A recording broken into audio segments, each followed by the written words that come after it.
ترتیب وار بیان کروں گا کہ اس ملک میں انگریز کیسے آیا، اپنے ناپاک ارادے سے اس ملک کو غلام بنانے کی جو کوشش اور ناپاک کوشش کر رہے تھے وہ کیسے آئے اور کیسے ان کو نکالا گیا اس ملک سے، یہ پوری تاریخ میں بیان کرتا ہوں۔ اس سے پہلے تھوڑا آگے چلتا ہوں کہ اس ملک میں مسلمانوں نے تقریباً 1000 سال تک حکومت کی۔ آپ بھی جانتے ہیں کہ اس ملک میں تقریباً 1000 سال تک مسلمانوں کی حکومت رہی ہے۔ لودھی خاندان نے بھی حکومت کی، تغلق خاندان نے حکومت کی، آخری کڑی مغل خاندان نے حکومت کی، اور پھر مغل خاندان سے حکومت چھن کر انگریزوں کے ہاتھ دے دیا گیا۔ اب یہ کیوں ہوا کہ حکومت انگریزوں کے ہاتھ میں آ گئی، یہ کیسے ہوا، اس پر بات کرنے کی جرات نہیں رکھتا ہوں۔ بس صرف اتنی سی بات آپ یاد رکھیں کہ جب تک ہم اہل تھے، اس لائق تھے کہ ہم حکومت کے باغڈور کو سنبھال سکے، تو اللہ نے ہمیں حکومت دی، اور جب ہم نالائق ہو گئے، ہمارے اندر خواہش پرستی، نفسانی خواہشات کی اتباع اور طرح طرح کی برائیاں جنم لینے لگے، لوگوں کے دلوں پر حکومت کرنے کے بجائے جسموں پر حکومت کرنے لگے، اپنے پاس کئی رکھیل رکھنے لگے، تو اللہ نے حکومت ہمارے ہاتھ سے چھین کر انگریزوں کے ہاتھ دے دی۔ تو بہرحال اس پر بات کرنے کی ضرورت نہیں ہے کہ حکومت ہم سے کیوں چلی گئی۔ تاریخ کا سلسلہ یہاں سے شروع کرتا ہوں میں کہ اس ملک میں انگریز کیسے آیا۔ تو دیکھیے، سب سے پہلے 1498 1498 سے انگریزوں کا قافلہ ہمارے ملک میں ان کا آنا جانا شروع ہوا۔ ان کا آمد و رفت ہندوستان میں 1498 سے شروع ہوا، اور سفر کر کے آتے تھے، ملک کا معائنہ کرتے تھے، دورہ کرتے تھے، سیر و تفریح کرتے تھے، دل میں اپنے ناپاک ارادے کو سمجھاتے تھے کہ اس ملک کو کیسے غلام بنایا جائے، اس ملک پر اپنا پنجہ کیسے گاڑا جائے۔ سفر کر کے آتے تھے، چلے جاتے تھے، یوں سیر و تفریح، آمد و رفت کا سلسلہ شروع ہوا۔ اور پھر اس کے کئی سال بعد تقریباً 1601 میں منظم طریقے سے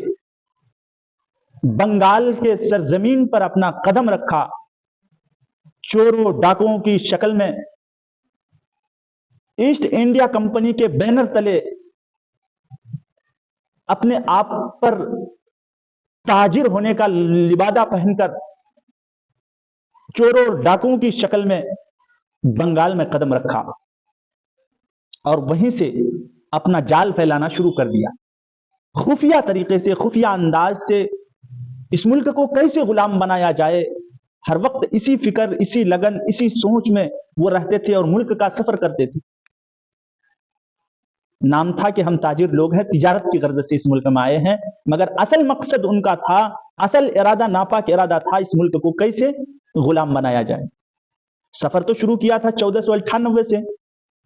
اور اپنے ناپاک ارادے کو منظم طریقے سے اس ملک میں، بنگال میں جو قدم رکھا تجارت کی غرض سے، تاکہ ہم تجارت کے غرض سے یہاں رہ کر اس ملک کو غلام بنانے کے لیے، اس ملک کو قبضہ کرنے کے لیے ہمارے جال پھیلانے کا راستہ ہموار ہو جائے۔ چنانچہ ملک کے باشندے سو رہے تھے، بے حسی کی زندگی گزار رہے تھے۔ کسی کو اس کا احساس نہیں تھا کہ یہ انگریز بنگال میں جو سفر کر کے آیا تجارت کی غرض سے، کیا ان کا مقصد تجارت کرنا ہے یا کوئی اور دوسرا مقصد لے کے آئے۔ سب گویا کہ عیش و عشرت کی زندگی گزار رہے تھے، کسی کو اس کا احساس بھی نہیں تھا، اور احساس ہونے بھی نہیں دیتے تھے انگریز جب شروع میں آئے تھے۔ بہرحال خفیہ طریقے سے جال پھیلانا شروع کیا۔ تو سب سے پہلی شخصیت جس کو اس بات کا احساس ہوا، اس انگریزوں کے ناپاک ارادے کو محسوس کیا، ان کے ناپاک ارادے کو بھانپا، جانچا کہ یہ لوگ تجارت کی غرض سے نہیں بلکہ اس ملک کو غلام بنانے کی غرض سے آئے ہیں۔ وہ کون شخصیت تھی؟ حضرت مجدد الفسانی نور اللہ مرقدہ کی شخصیت تھی، جو اہل بصیرت تھے۔ جو حضرات اہل بصیرت ہوتے ہیں وہ دل کی روشنی سے لوگوں کو پہچانتے ہیں۔ انہوں نے محسوس کیا، بھانپا کہ یہ انگریز اس ملک میں تجارت کی غرض سے نہیں آئے بلکہ اس ملک کو غلام بنانے کی غرض سے آئے ہیں، اور خفیہ طریقے سے یہ اپنا جال پھیلا رہے ہیں۔ مجدد الفسانی رحمت اللہ علیہ نے اپنے خیالات کا اظہار اپنے متبعین میں، اپنے مریدوں میں اور ملک کے لوگوں میں اپنے خیالات کا اظہار کیا کہ یہ لوگ تجارت کی غرض سے نہیں ہیں بلکہ اس ملک پر قبضہ کرنے کے لیے، اس ملک کو غلام بنانے کے لیے آئے ہیں، مگر اس وقت حضرت کی ان باتوں کا اثر لوگوں کے دلوں پر نہیں پڑا۔ لوگ یہ کہہ کر اگنور کر دیا کرتے تھے، نظر انداز کر دیا کرتے تھے کہ ایسا کیسے ہو سکتا ہے کہ ایک مٹھی بھر تاجر جو اتنے دور سے آیا ہو اور اتنے بڑے ملک کو غلام بنانا چاہے، تو یہ تو ناممکن سی بات ہے، کیسے اس ملک کو غلام بنا سکتا ہے؟ وہ تاجر لوگ ہیں، تجارت کر رہے ہیں، اپنا کاروبار چلا رہے ہیں، اپنا دھندا چلا رہے ہیں، اس ملک کو کیسے غلام؟ تو اس طرح سے حضرت کی بات کو ٹال دیا گیا، نظر انداز کر دیا گیا۔ مگر ایسا نہیں تھا کہ حضرت کی بات کا کسی کے دل پر اثر نہ ہوا ہو، بلکہ کچھ لوگ تھے جن کے دل پر یہ اثر چھوڑ کر حضرت مجدد الفسانی رحمت اللہ علیہ اس دنیا سے پردہ فرما گئے۔ ان کے جو مریدین تھے، ان کے متبعین تھے، اس مشن کو آگے بڑھاتے رہے، لوگوں کو سمجھاتے رہے، غیروں کے بھی گھر گئے، اپنوں کے بھی گھر گئے، سمجھاتے رہے کہ یہ لوگ ہمارے ملک میں تجارت کی غرض سے نہیں ہے بلکہ ملک کو قبضہ کرنے کے لیے آئے ہیں، مگر اتنا اثر نہ پڑا ان لوگوں پر۔ تاریخ میں آتا ہے کہ اگر اپنوں کی غداری نہ ہوتی تو یہ جنگ جیت جاتے، اور اسی وقت 1757 ہی میں انگریز اس ملک کو چھوڑ کر چلے جاتے، اور پھر اگلا سفر ہمارا کامیاب ہو جاتا، مگر ایسا نہ ہوا۔ اللہ کی کوئی اور ہی مصلحت تھی، کیا مقصد تھا؟ بہرحال نواب سراج الدولہ علیہ الرحمہ کو بھی شہید کر دیا گیا، ان کے فوج سے ایک بڑی تعداد فوجیوں کو بھی شہید کر دیا گیا۔ جب نواب سراج الدولہ علیہ الرحمہ کو شہید کر دیا گیا، ان کی فوج کو شہید کر دیا گیا، تو انگریزوں کی ایک اور ہمت بڑھی اور اپنا اگلا قدم آگے بڑھائے، اور دھیرے دھیرے دہلی کی طرف اپنا قدم آگے بڑھانا شروع کیا۔ اس کے بعد 1799 میں ٹیپو سلطان علیہ الرحمہ، ملک کے سب سے بڑے بہادر، اللہ کے ولی صفت انسان، بہت مضبوط اور طاقتور انسان تھے، اللہ کے ولی بھی تھے، کبھی زندگی میں ان کی تہجد نہیں چھوٹی تھی۔ ان کو جب محسوس ہوا کہ دھیرے دھیرے انگریز اپنا پنجہ جما رہے ہیں، اس ملک کو غلام بنانے کی کوشش کر رہے ہیں، اس ملک کے رہنے والے باشندوں کو اپنا غلام بنانا چاہتے ہیں، تو انہوں نے اپنی فوج کے ذریعے سے اور خود بنفس نفیس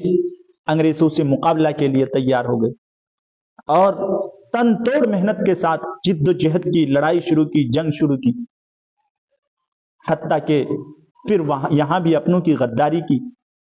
میر جعفر اور میر صادق کی غداری کی وجہ سے یہاں بھی ٹیپو سلطان علیہ الرحمہ کو شہید کر دیا گیا۔ جہاں کہیں بھی مسلمانوں کو نقصان ہوا، اپنوں کی غداری کی وجہ سے ہوا، ورنہ تو جس انداز سے ٹیپو سلطان علیہ الرحمہ لڑائی شروع کیے تھے،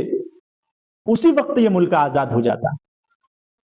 اور انگریز اس ملک کو چھوڑ کر بھاگ جاتے، مگر چند پیسے، دولت، جائیداد و زمین کے لالچ میں آ کر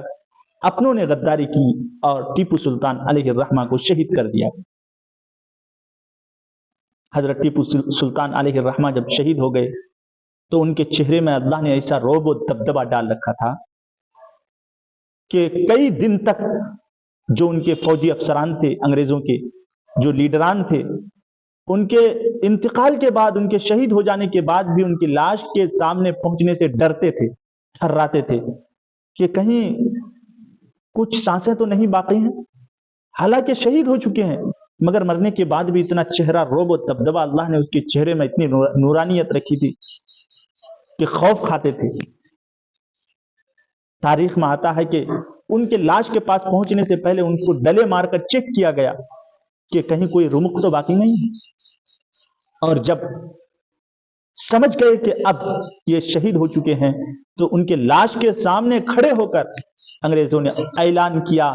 کہ آج سے ملک غلام ہو چکا ہے،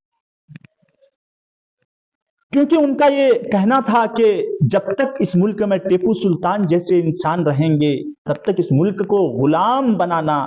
ناممکن ہے، امپوسیبل ہے۔ اور جب ان کو شہید کر دیا گیا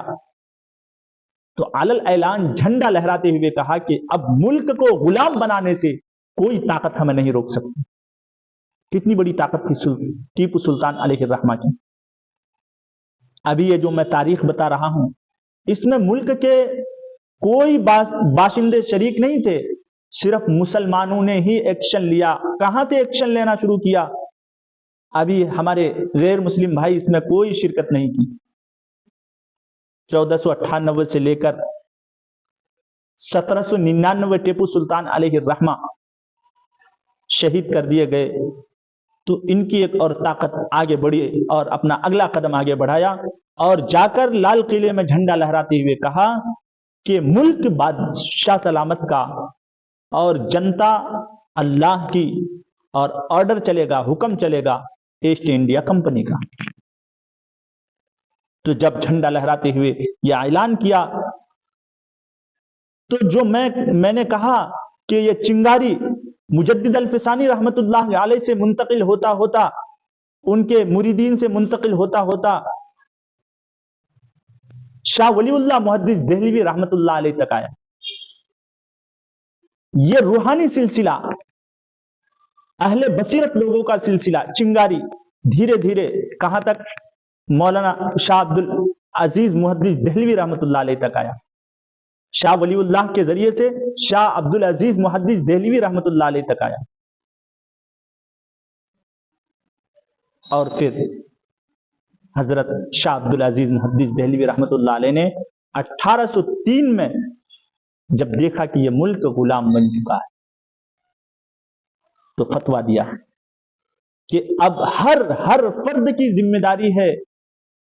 کہ انگریزوں کو اس ملک سے نکالنے کے لیے اپنی جان کی، مال کی، عزت و آبرو کی قربانی پیش کرے۔ اب جہاد فرض ہو چکا ہے، فتوی جہاد دیا۔ یہ صرف فتویٰ نہیں تھا، بلکہ ایک توپ کی شکل میں پورے ملک میں یہ فتویٰ پھیلا، آگ کی طرح پھیلتا گیا، اور پھر پورے ملک کے باشندے کے جسم پر ایک حرکت آئی۔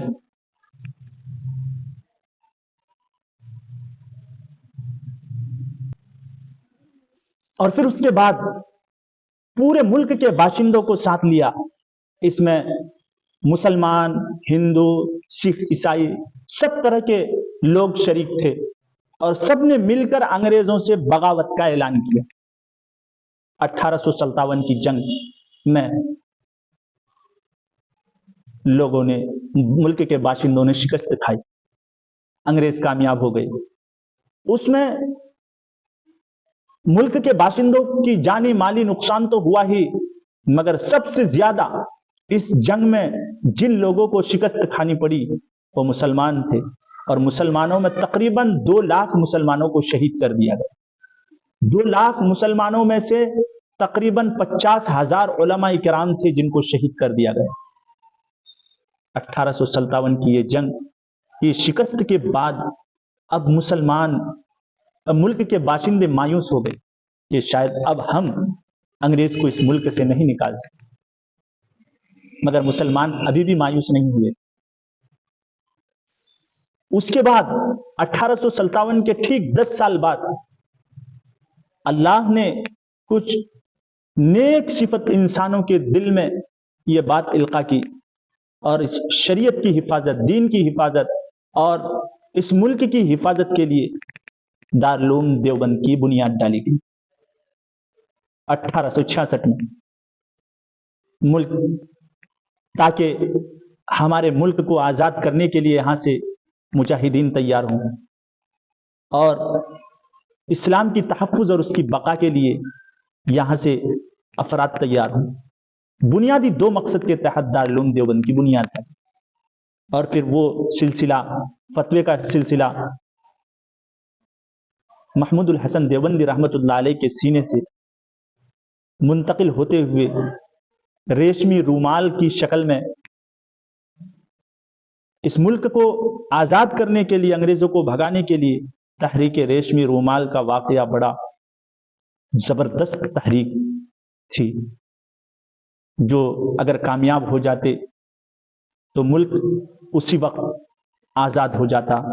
اور انگریز کو اس ملک کو چھوڑنا پڑ جاتا۔ تحریک ریشمی رومال میں ایسے انداز سے تحریک چلائے تھے کہ اپنے پڑوس کے جو ملک تھے ان سے روابط قائم کر کے باہر کے ملک والے کو اس بات پر شیخ الہند نے ابھارا تھا کہ آپ ادھر سے ہلہ بولیں اور اندرونی طور پر ہم ان کی مخالفت کر کے ہلہ بولیں گے تو پھر یہ لوگ تذبذب میں پڑھ کر یہ ملک چھوڑ دیں گے اور پھر ملک آزاد ہو جائے گا۔ مگر آخری منزل تک پہنچتے، تحریک ریشمی رومال کی آخری منزل تک پہنچتے پہنچتے اللہ کو کیا منظور تھا کہ یہ راز فاش ہو گئی، جس کی وجہ سے شیخ الہند کو مالٹا کی جیل میں ڈال دیا گیا، اور پھر اس کے بعد 1919 میں جمعیت کا قیام عمل میں آیا تاکہ جمعیت کے بینر تلے تمام مسلمان متحد ہو کر ان سے مقابلہ کر سکے، اور دوسرے اپنے ملک کے ہندو بھائیوں کو شریک کرنے کے لیے گاندھی کو ان کا لیڈر بنایا، اور ایک منظم طریقے سے پھر دوبارہ پورے ملک کے باشندے مل کر ہلہ بولنا شروع کیا اور ان کی مخالفت شروع کی، اور 1947 میں یہ ملک آزاد ہوا۔ 15 اگست 1947 میں یہ ملک آزاد ہوا اور اس ملک سے انگریزوں کو نکالا گیا، مگر جاتے جاتے انگریز بالکل اس ملک سے نہیں گئے، بلکہ من وجہن اب بھی وہ اس ملک میں کام کر رہے ہیں۔ آپ کو معلوم ہے جاتے جاتے اس ملک کو تقسیم بھی کر کے گیا، جاتے جاتے اپنی چنگاری بھی اس ملک میں چھوڑ کے گیا۔ برطانیہ کی چنگاری اس ملک کے اندر اب بھی کام کر رہی ہے، ان کی جماعت، ان کی تنظیم اب بھی کام کر رہی ہے، وہ آر ایس ایس ہے۔ آر ایس ایس انگریز کے اشارے پہ چل رہا ہے اور B J P R S S کے اشارے پہ چل رہی ہے، تو مکمل طور پر اب بھی ہم لوگ آزاد نہیں ہیں۔ اس لیے ہمیں اس بات کی فکر کرنی چاہیے کہ مکمل طور پر کیسے ہمیں آزادی مل جائے۔ ہمارے اکابر نے جو قربانیاں دی ہیں، خون بہائے ہیں، اس ملک کو اپنے خون جگر سے سینچا ہے، آج پھر دوبارہ اس ملک کو غلام بنانے کے لیے کچھ لوگ کوشش کر رہے ہیں، تو ہمیں اس بات کی فکر کرنی چاہیے کہ کیسے اس ملک کو آزاد کیا جائے اور بالکلیہ طریقے سے آزاد کیا جائے۔ تو یہ مختصر تاریخ ہے جسے یاد رکھنا ہمارے لیے نہایت ضروری ہے۔